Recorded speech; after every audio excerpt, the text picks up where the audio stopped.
आलू कितना है यार?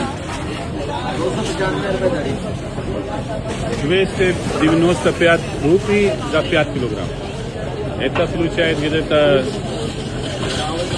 10-15 цент за килограмм. 10 цент. Ну, сейчас $1 за 5 килограмм. Ha, 25 цент. Нет, 15-18 цент за 1 килограмм. Demek 15 sent, 2000 so'm. Это картошка. Ha, kartoshka sпросил, а пиёз этот Пять कितना यार? 470 рупий за 5 килограмм. Это получает около у нас $1.80 за 5 килограмм. demek 20 000 so'm 5 kilo piyoz, 2000 so'm kilosi kartoshkani Pokistonda. Assalomu alaykum. Kartoshka как называется в Пакистане? Alu. Alu. Ha, piyoz, da? piyoz deylar ekan. Kartoshkani alu deyar ekan. Alu. Yana bitta kartoshkalar bor ekan bularda. Shakar qamishmi? Shirin qandni uni sutga qo'shar ekan. Mana topdim. Mana shu ham kartoshka ekan. Faqat shirin kartoshka ekan, mazasi shakarli bo'lar ekan, shirin bo'ladi. Mana sabzini rangini qarang. Xushli sabzi ham bo'lar ekan. Maşallah. Suniy yo'qda, qizil sabzi bor ekan.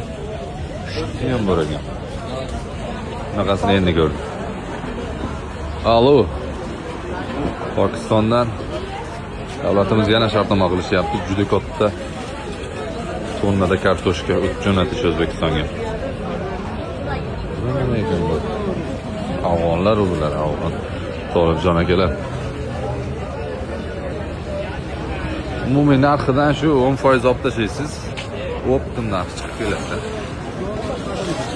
Mana bu mandarinni qarang. O'ta chiroyli ekan, rangi, sveti. Xitoy mandarini demak, abrazit shundan olgan ekan. Bu Pokistonda bo'lar ekan. Birinchi pishadi mandarin deyapti. Faqat 1-2 oy davomida bo'ladi. Tezda tugab qoladi bunisi deydi. Asosiy mandarin mana bu.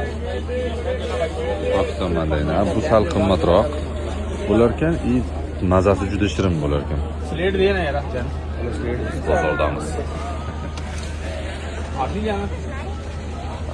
12 donasi bu mandarin donaga sotilayotgan bozorda. 12 donasi 50 sent deyapti, 6000 so'm. 12 ta donali. Ko'p narsalari shunaqa ekan, donaga bo'lar ekan.